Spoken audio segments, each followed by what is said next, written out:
Welcome to In Search of. I'm your host, Jason Cook. So, you want results, but every dealer outcome, whether it's failure or success, quantitative or qualitative, sits directly downstream from a relationship. Maybe it's a relationship between you and a vendor. Maybe it's the relationship between you and the community that you serve. Or maybe it's your internal relationships between your leadership and your employees. Well, managing each of those three types of relationships requires nuance and a very different approach. But all three are driven by one core principle: that a successful relationship requires communication, trust, alignment, and accountability. So today we're going to take those topics and dial them in and hopefully look at them through a dealer lens. And we have two perfect guests to make that happen. First off, joining us from over 1,700 miles away, Wikimotive co-founder and CEO Zach Billings. Thanks for having me, Jay. And we're also joined from Naples, Florida by a gentleman who for over 3 decades has helped organizations and leaders alike recognize that the quality of their results is directly related to the quality of their relationships. He's a highly sought-after speaker all over the world, a Vistage speaker across the country, an executive coach, a TED Talk presenter. His strategies have helped to inform leadership programs for NASA, Coca-Cola, and Harley-Davidson, just to name a few. He is the author of Language and the Pursuit of Happiness, and also Language and the Pursuit of Leadership Excellence. It is my pleasure to introduce you to Chalmers Brothers. Jason, thank you very much. And Zach, also, it's great to be with y'all. And I very much appreciate the invitation and look forward to where our conversation takes us. One of my teachers says, we know where conversations start, but we don't know where they may take us. So I'm excited about seeing where our conversations go today. Well, we're glad to have you here. Your position on communication is just something that it relates to every facet of existence, personally, professionally, and you've certainly had your opportunities to speak to a wide range of people in a wide range of industries. Do you feel that the challenges and the demands are pretty universal? I do. In fact, that's why peer groups work. I cut my teeth on a Vistage leadership peer groups. This is my 28th year speaking to these leadership roundtables all over the country, all over the world. And we were talking before we started, it doesn't matter how different an organization might be. My wife's medical practice, General Motors, Coca-Cola, a neighborhood pizza joint. It doesn't matter from an organizational standpoint how different they may be. From a leadership standpoint, there's tremendous commonalities and areas for people to leverage and learn from each other. And that's precisely why leadership peer groups are so beneficial, right? Having a different perspective, a different industry, but by golly, the stuff you're working on is not different than the stuff I'm working on from a leadership standpoint. And when you say, you mentioned, Jason, the pervasiveness or the centrality of communication, I go even a step further. I ask people, and in all of my leadership workshops, one of my foundational questions is, as a leader, what do you get paid to do? Now, as you might imagine, folks answer with a wide variety of responses. I get paid to shape the culture. I get paid to keep the lights turned on. I get paid to be the face of the organization, to mentor, to inspire, to guide, to coach. All of these totally valid, completely real. And if I say, you know what, I agree with you. Let's say I actually was watching you do all of these things. I'm watching you be a steward of a powerful culture.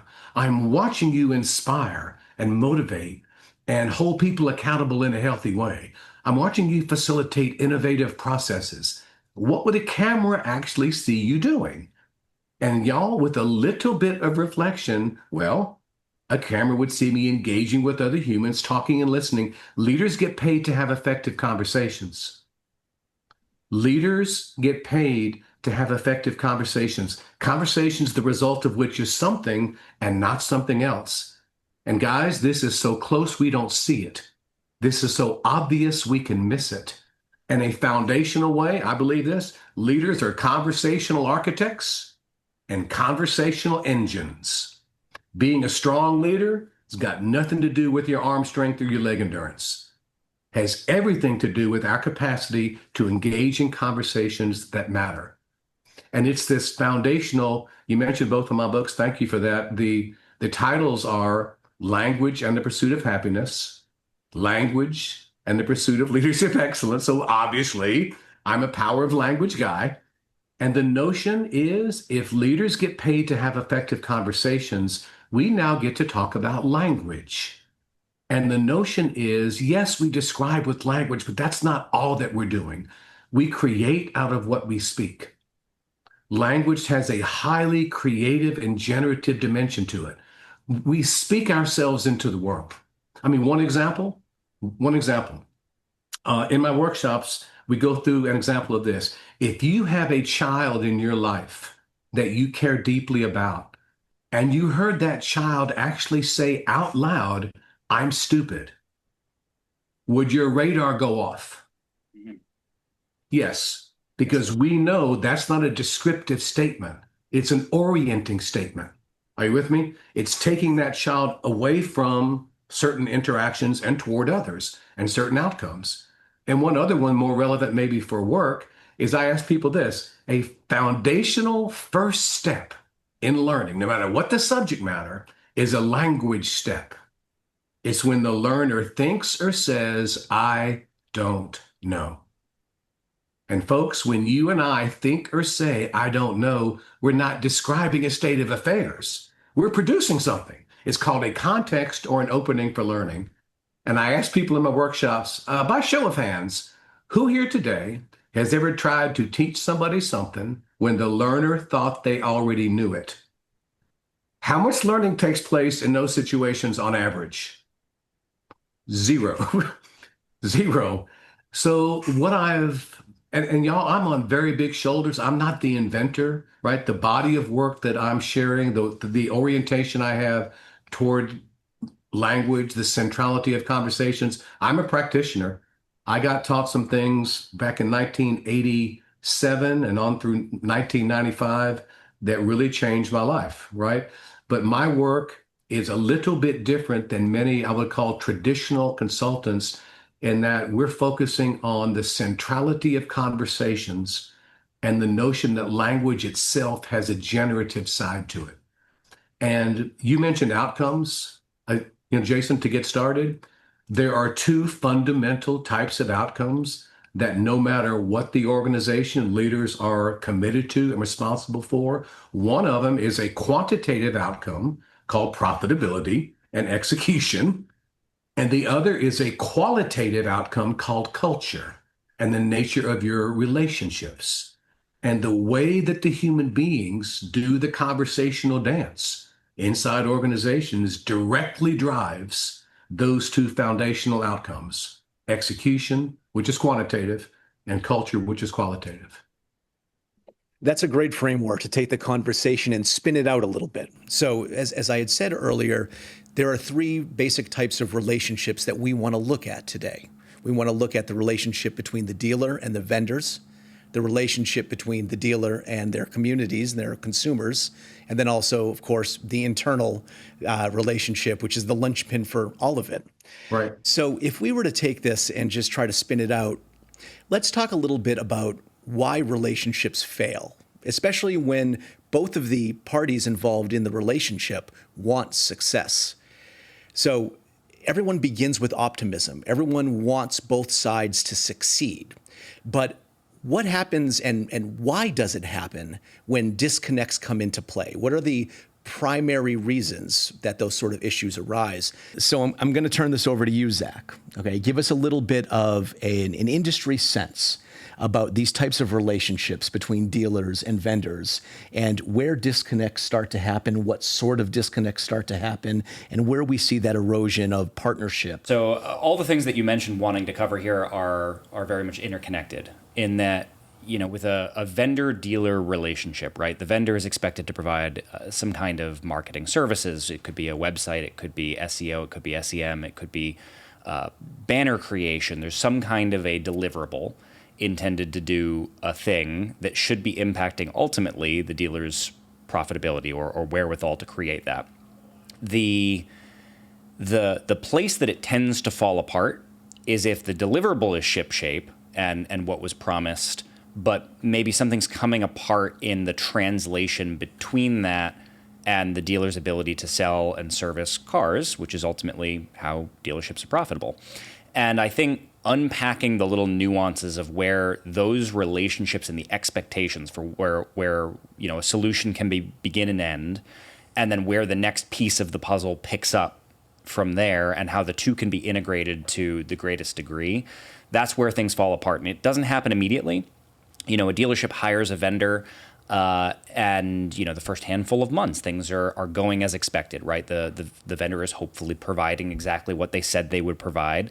But then is it translating to the bottom line? And over time, if that's not happening to the degree expected, or maybe it wasn't communicated properly, that's where it starts to fall apart. No, I agree. As I'm thinking about this, there's two frameworks I kind of lean back on as I'm thinking about this. Number one, all organizations at their core, it doesn't matter. Again, it doesn't matter. All organizations, when you look at them very, very closely, what we notice is they are composed of human beings who are coordinating action, but they're not coordinating action with magic. They're coordinating action with, no surprise today, certain types of conversations. And everybody, these conversations have names. These conversations are called promises, commitments, agreements. I use these terms interchangeably. So the most basic way of understanding any organization, it is composed of a network of interconnected commitments, people making and managing promises all day, every day. And when you think about it, in many organizations, that internal network of commitments gets kicked off, so to speak, by the external commitment the organization makes to the customer. So our entire system of commerce is promise-based. The technical word for dollar bill is a promissory note.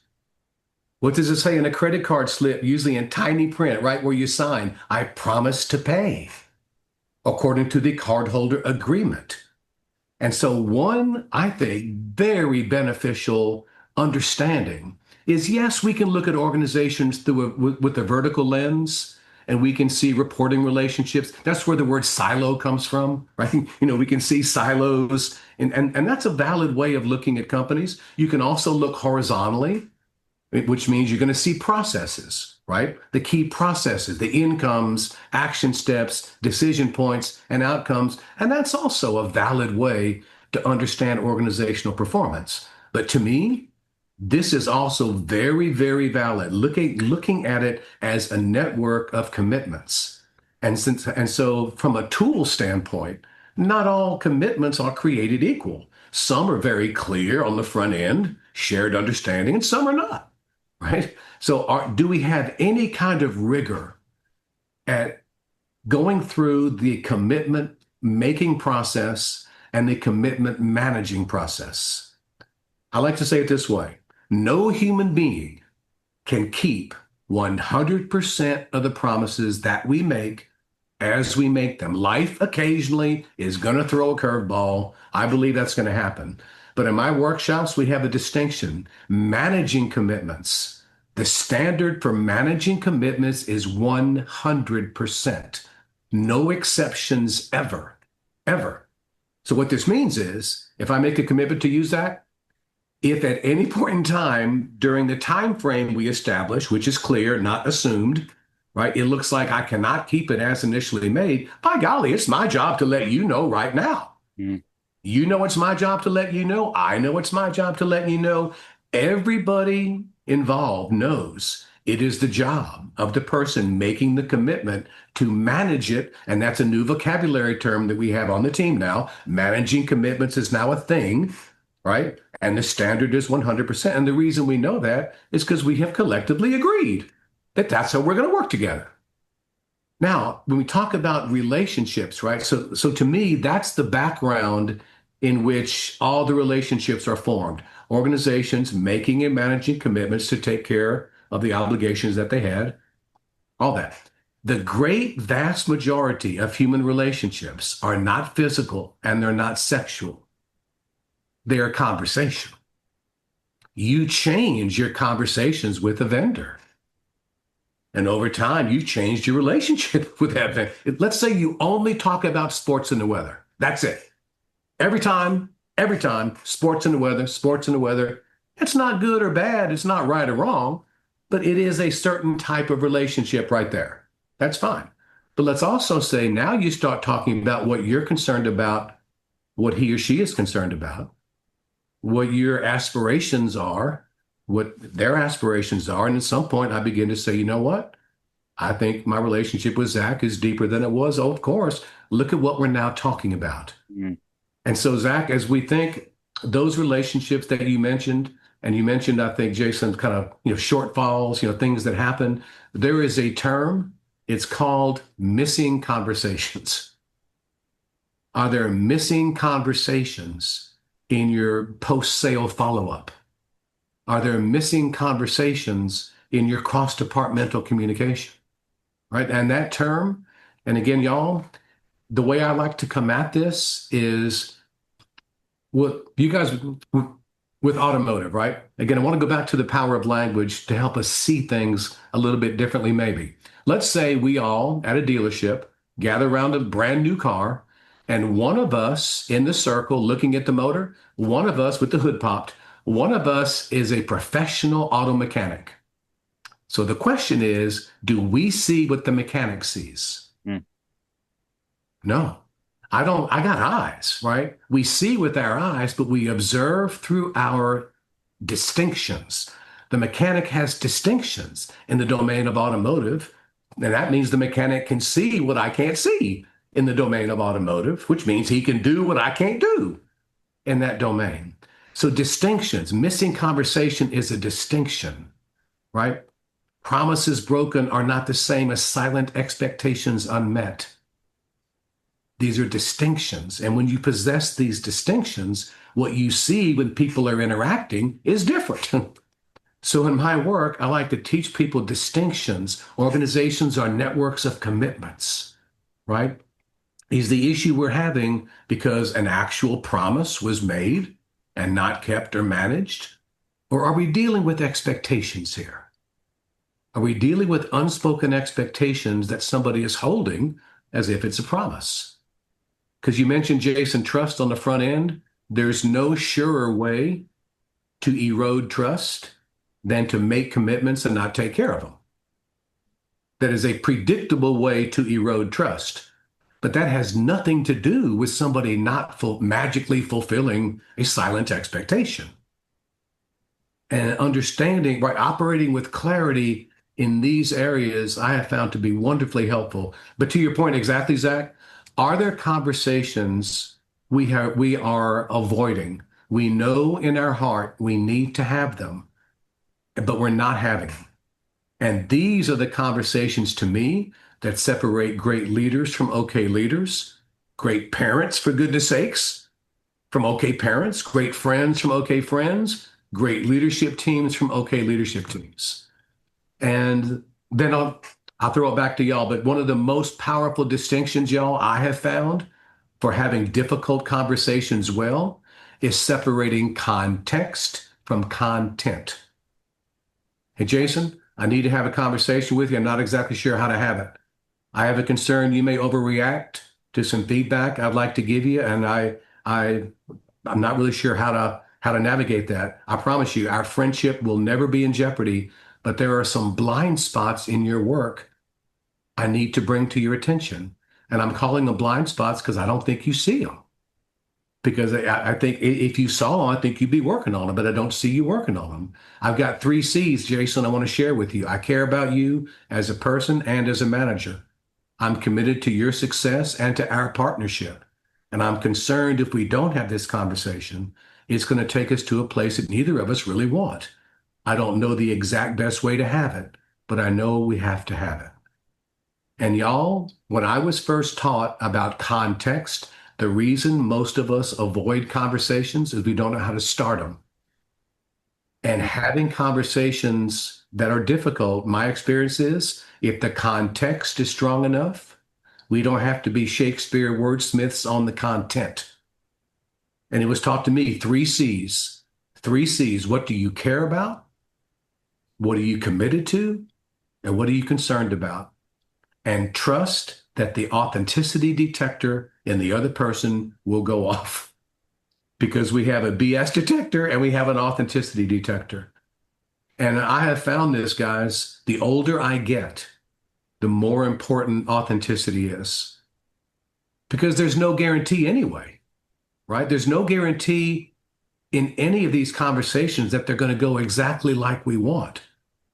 But my learning gradually is, what can I do in this conversation with Jason that I've been avoiding, that no matter what the ultimate outcome does turn out to be, I will have the fewest regrets.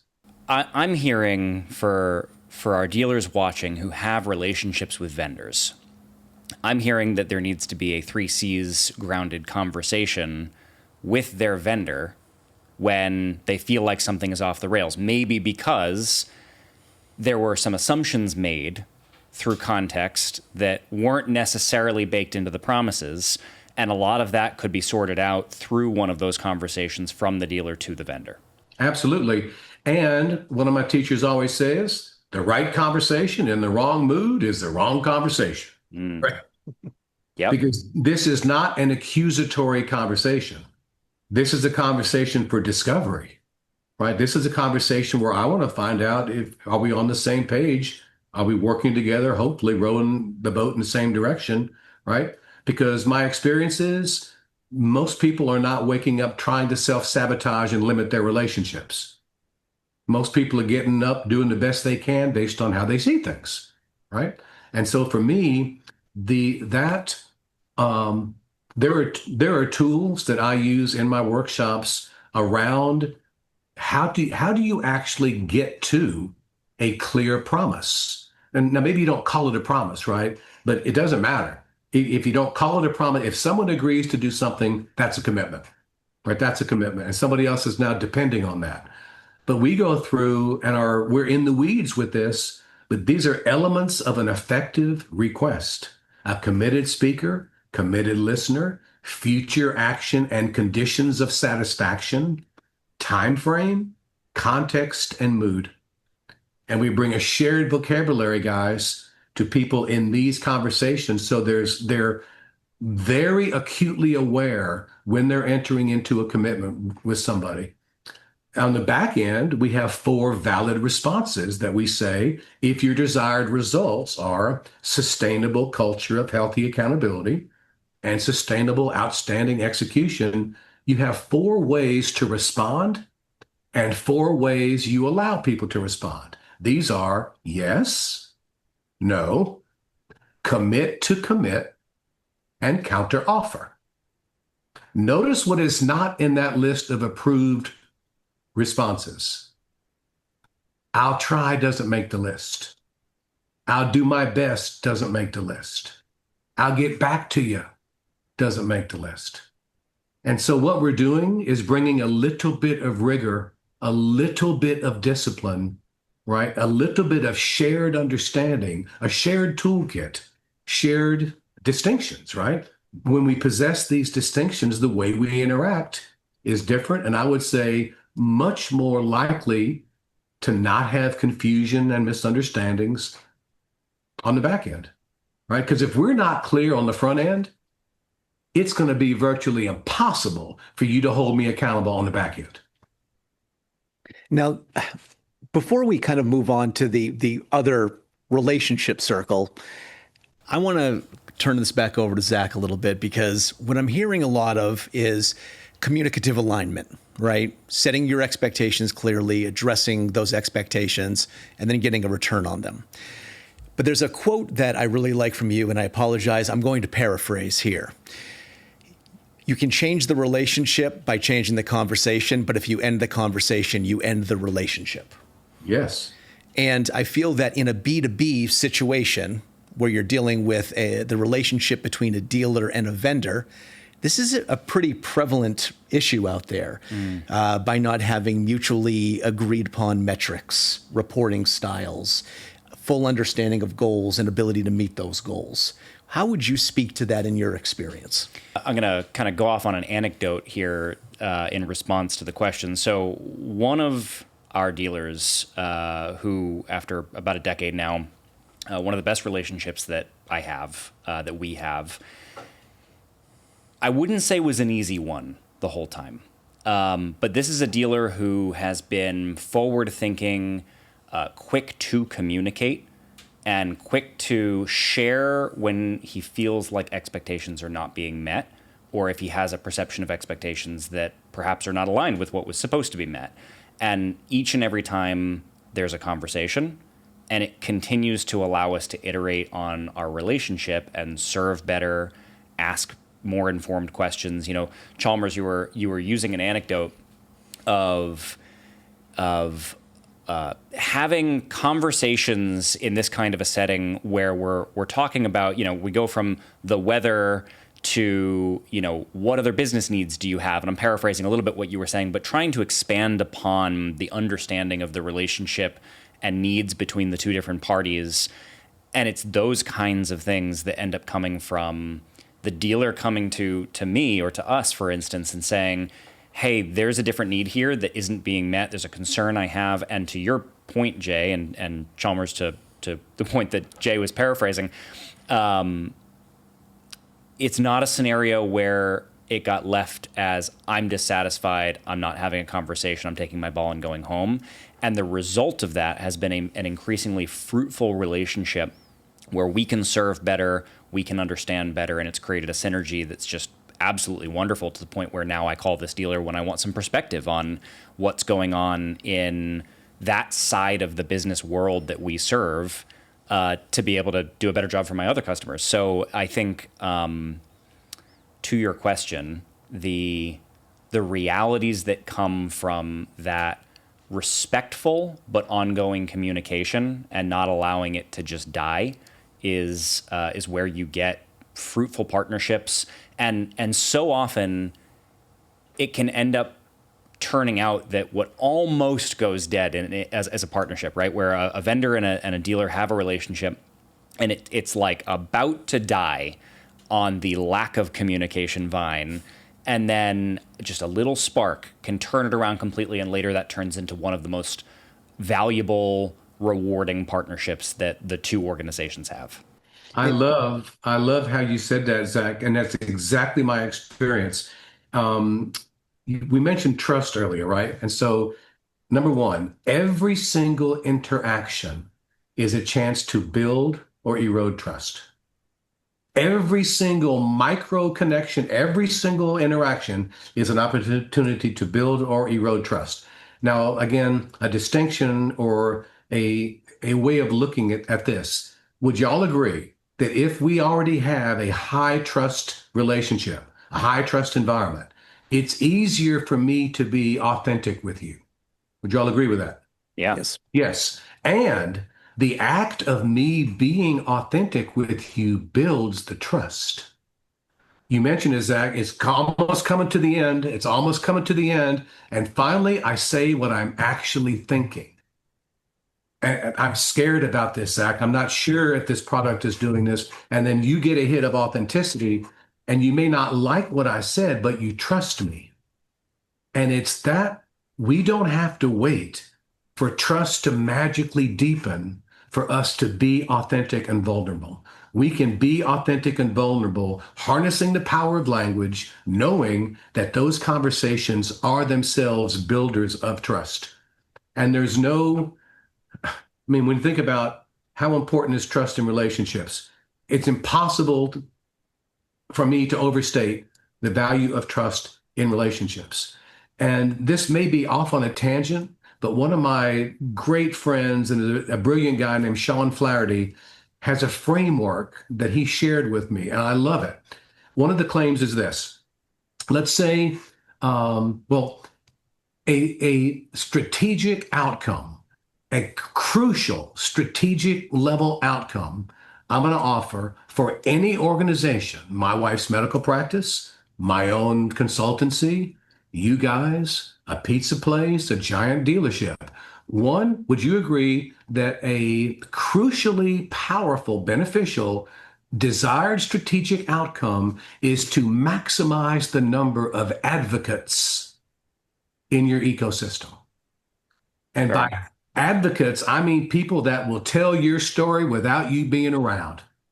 They will champion your products. They will talk good about you when you're not in the room. They will defend you from bad talking when you're not in the room, right? But these advocacy relationships don't spring out of thin air. They start with trust, then you get to loyalty, then you get to advocacy. And that little bridge, guys, that little bridge, helping people think that way, right? Helping people see that would it be good for our company if we maximize the number of people in the vendor community, in the supplier community, in our community at large, in our organization, in our employee pool that are actively advocating for us and our services. And I just think that is a powerful type of conversation to help people begin to see. Now we can talk about, okay, what are behaviors that predictably build trust? That's where we got to start, right? What are in these relationships that we have? What are behaviors that we know will predictably build trust? Let's talk about it. Let's have conversations about conversations, right? Are there conversations we say should be required given the results we want? Are there conversations we say should be prohibited given the results we want? But this one on trust, when you said that about it's almost at the end, Zach, right? We're just about to have a parting of the ways. And suddenly you get authentic, you get real, and I get a hit of it. And while I may not like it, I trust you.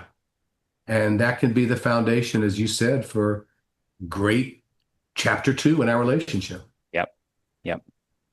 So we're going to come back to trust in just a little bit. And granted, we never really walk away from it, do we? Right? This is part of every conversation that we're having today. But let's move a little bit into the internal dealer relationship, leadership with employees. And one of the things that we have to recognize in 2026 is this is one of the widest range of generations we've had within a single workplace historically. You know, we still have boomers, Gen X, millennials, Gen Zs, and everyone's working together with very different relationships with professionalism, with technology, with just general mindset, work-life balance, everything across the board. But automotive is a unique space in the fact that it's widely family-run businesses with multi-generational influences coming into play. So when we talk about internal culture, internal relationships, communications, alignment, what would your thoughts be for a dealer that said that they were struggling with that multi-generational dynamic? Let me say this. My Vistage speaking carries me with many, many family businesses, and I am in awe of successful family businesses. I am. I don't know what the stats are. You guys may know, but a very, very small percent make it to the third generation. And it can be hard for me. It's hard enough to purposely, intentionally create culture and sustain organizational excellence when I don't have to have Thanksgiving with you, or when I don't have to have a performance management conversation with my younger sister. Mm-hmm. Right? These are fraught with danger. Right? They are extremely difficult. And so, number one, I would say I'm in awe of anybody out there running a successful family business, especially with multiple generations involved. It is an incredibly challenging endeavor.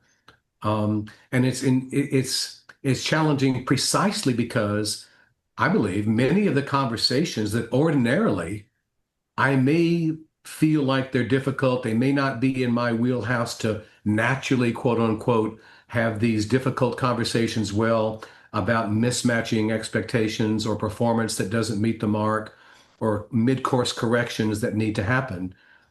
That is incredibly difficult with a relationship that's permanent. Not to mention the situations for succession planning when the elder person is on the way out, but not really. I've heard tales where the person that's on the way out, they've named a successor, but they come in once or twice a week and throw grenades, right? They come in once or twice a week and have a conversation with somebody that unknowingly upends some delicate conversations we've been having trying to get to this point, but because of the stature and the authority that the founder has, it's obviously the employees are going to listen to him or her. And so these are just very difficult. I would say context may be more important than content here. You know, obviously, I love you. You're my sister. I don't know the best way to have this conversation. I've been racking my brain. I think there are some things from my perspective I think are blind spots. I think you're operating, and y'all, I'd like the word blind spot because I think it applies. I think it applies in a great number of cases. People are not waking up trying to intentionally self-sabotage their career. We're doing the best we can. We just don't see.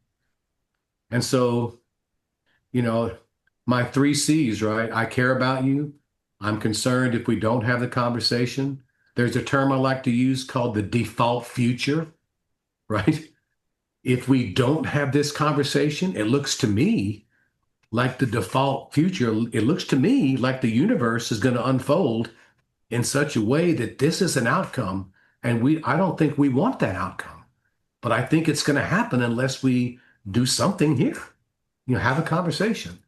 Um, I don't know any way around it except to trust ourselves and be authentic as we can be, and as caring as we can be in the conversations about, and again, completely clear that if somebody doesn't magically fulfill a silent expectation I have no grounds to make a complaint about that person. I may make a request, but different energy and different tone, right? Between a request and a complaint. So I would look very closely, are any of the issues because we are not operating with clarity about a commitment that was made or an expectation? If we're dealing with a commitment that was made and was not kept or not managed, we have a term called the responsible complaint. Zach, you had a commitment to do X by Y date. I know we did talk about that. To my knowledge, it hasn't been done. So we have to have a conversation. We have to renegotiate this commitment, or we have to see, are we still committed to it? Are you still committed to it? Right? But I come at these armed with these distinctions, hopefully, right? Are we dealing with a situation where an actual commitment was made and not taken care of? Or are we dealing with a situation in which I simply have changed my mind about some standards that I think are important or some direction I think we should go, in which case it's a brand new conversation. But I don't have a magic menu, a magic rule book. I know these conversations can be difficult. I know everybody has a good BS detector and a good authenticity detector. And I just don't know any other avenue than being authentic. And y'all, this is crucial. Being, again, another distinction, being truthful with a little t does not mean I have the truth with a big T. I can be truthful, Zach, about how I perceive your actions, right? But that's based on my standards, based on my moods, my understandings. And I will listen to somebody who's being truthful with how they perceive me. I will not listen to someone giving me feedback claiming it's the truth about Chalmers. Does that make sense? That distinction, Absolutely. right? Being truthful. Can we agree that in these conversations, for them to be most effective, you and I have to agree that we're going to be truthful with each other? And that doesn't mean we have the truth about one another. It means I'm actually sharing with you my perspective about X, Y, or Z, right? And also, do we have enough rigor in the conversation that I can tell you how I got there? Right? We have a term called grounded assessments. If I have an assessment that your behavior is off target, well, I got to be able to tell you how I got there. What's my standard that I'm operating with? What's the data I'm using, right? And I like the word, I got to be able to give you my rationale, right, for it. And I like that because I got to be rational, right? I have to be rational with how I come up with the conclusion I did about your behavior or about this performance, whatever the case may be. But those distinctions, right? Context, versus content. Being truthful does not mean you have the truth. Paying attention to your mood is giant. Also, the notion being very aware that many people have blind spots. And I've had people use the term blind spot when I was in an organizational setting, and it softened my listening. Right? I can accept that I'm not omniscient. I can accept that maybe there's aspects of my performance that inadvertently produced an outcome that wasn't great that I'm not aware of. I will not accept that I'm trying to mess things up because I'm not, right? Because I'm not.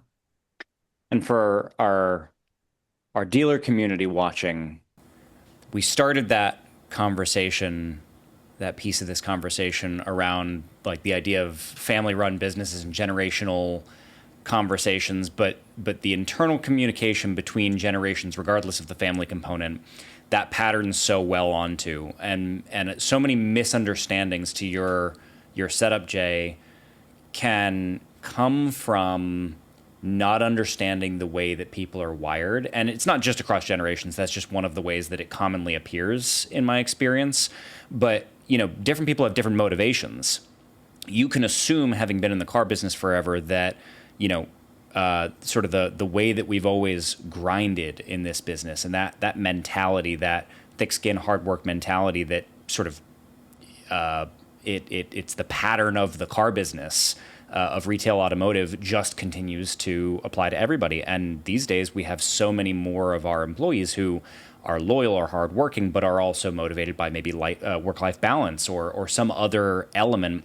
And I think having those authentic conversations about expectations, imagined or agreed upon, and where the relationship sits within that is so important to getting that alignment. And coming at it with a rational starting position, and being able to rationalize that with the other person.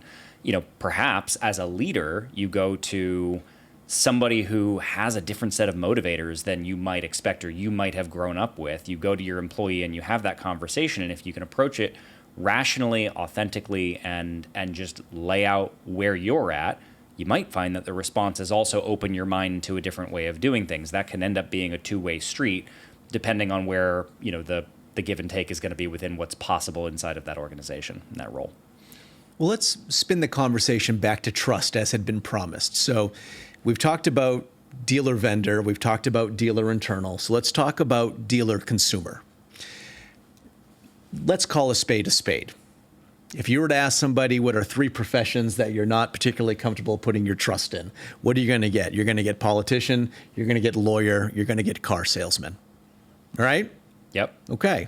So now that we are all in agreement there, there's actually a very topical reason for bringing this up by today's standards in search marketing, which is with the increased role of AI, that trust and reputation are more important than ever. And I'm going to hand over to Zach so we can kind of provide some context for anyone that may not have, been part of any of his recent speaking engagements or his monthly briefings. This is valuable information, and it ties directly back to, Chalmers, your teachings about trust. So, Zach, maybe you can give some context. Well, the thing that I jumped to earlier is when Chalmers was mentioning the pathway to advocacy. And I mean, there's nothing more powerful in a community-oriented business. Like, whether you do a good job of actually engendering a community base as a dealership, you want to be. And boy, do your profitability objectives get easier when consumers come back year after year and recommend to their friends and their family that they should come buy a car from you or service their car with you because of trust and then advocacy. And that also ends up turning into reviews left online, right? Which then AI tools can put together into a picture of what you're good at and what you're not good at as a business, and the way that you treat customers. In the car business, there is an automatic headwind. It's assumed that a car dealership is not out for your best interest as a consumer. That's just sort of the de facto way that the business has been viewed for years. So many dealerships have risen above and beyond that. And, some of the best ones don't look at the post-COVID years as a headwind. They look at it as, hey, we got to learn something new. We got to learn new ways of approaching a customer on their own terms, communicating with them the way that they're comfortable with, not forcing them to come sit down in the showroom where, we've got the control and the power, and give them more information so that they can feel comfortable. But all of this ends up landing in trust, which leads to certainly advocacy, and also leads to positive reviews left online, which then informs your reputation that an AI large language model would pull together and report to a customer that's thinking about it. So it all really ultimately comes down to how do we better communicate with our customers on their own terms, in my opinion, and how should dealerships be thinking about serving customers on their own terms, communicating clearly, setting clear expectations that they're actually going to follow through on. And, the more time goes on, the more you're not, you, the dealership, are not going to be able to hide behind anything, because the truth will be found by AI tools that can just pull together everything offline. Yep. And the way you said that, what would you say? What are dealers that you say are standing head and shoulders above other ones? What are they doing differently to combat this? Because until y'all said it, I mean, I, three professions that we don't trust. I mean, the auto dealers can be in that mix, right? And so the ones that you say are exemplifying a much better, what are they doing? I'll give a for instance. So, when a customer is thinking about buying a car, almost always a trade-in is going to be in the picture. And so you go to a dealership website and you use the trade valuation tool, and you want to find out what's my trade going to be worth.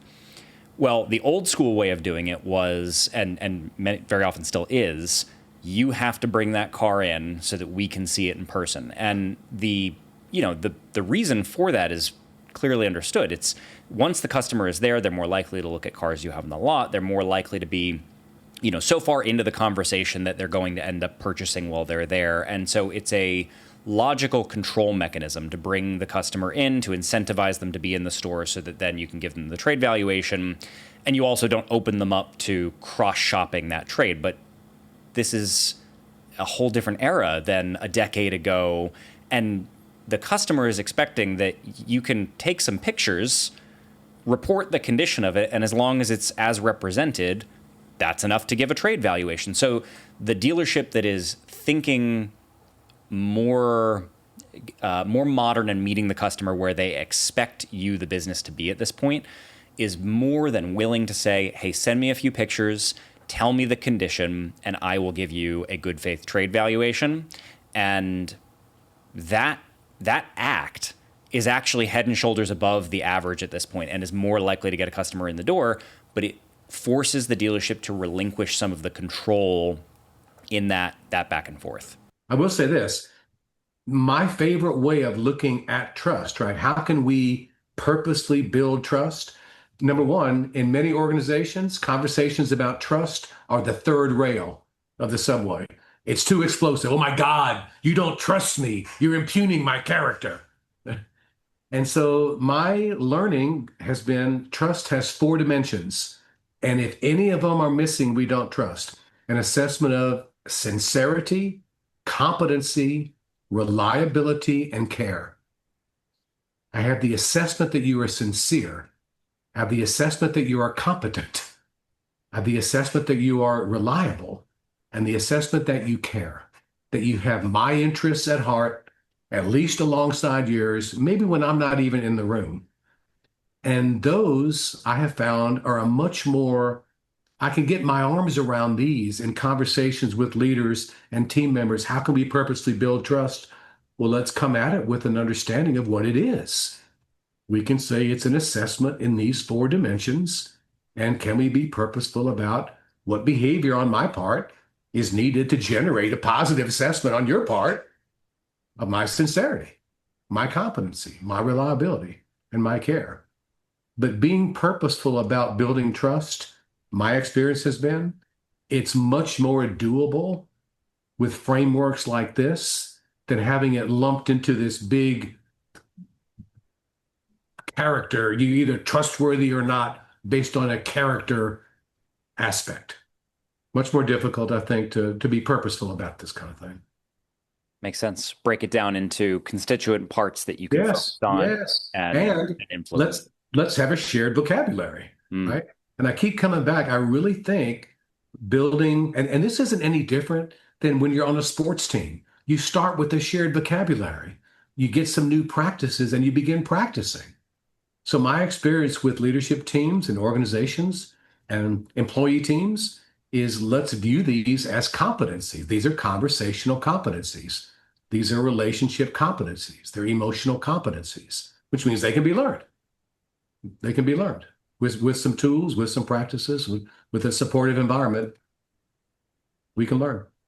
So dealers watching, your homework is to read Chalmers books and to learn the vocabulary that you can use to implement this with your team, because the knock-on effect of getting your people thinking in these terms and being able to define the behaviors and the constituent parts that lead to trust on the behalf of the consumer will radically increase profitability over the course of the near term, but also not the last truck that most people are going to buy, the long term. Right. Exactly. Well, again, to repeat here, highly recommend reading Language in the Pursuit of Happiness and Language and the Pursuit of Leadership Excellence for anyone watching and listening. Chalmers, if anyone wanted to follow you more, get in contact with you, what's the best way of doing so? Beautiful. Thanks for asking. My website is chalmersbrothers.com. Again, my first name is Chalmers. My last name is Brothers. So people think I'm a law firm, but it's just me, right? It's only one person, but chalmersbrothers.com. I have a YouTube channel and some other videos out there. My TED Talk is out there. My email is info, I-N-F-O, at chalmersbrothers.com. I do work all over the country. I would be honored to work with any of you dealers that think what I have to offer may be beneficial to what you're trying to do from a leadership or teamwork standpoint. And I'd love to hear from you. I'd love to hear from you. And Jason and Zach, thank you so much for having me on the podcast. It was a joy being with y'all. Well, thanks so much for spending the time with us. We really appreciate it. Yeah, it's been great. In Search Of is a Wicked Media production with audio-visual engineering by Farrell McElravy, produced by Jason Cook.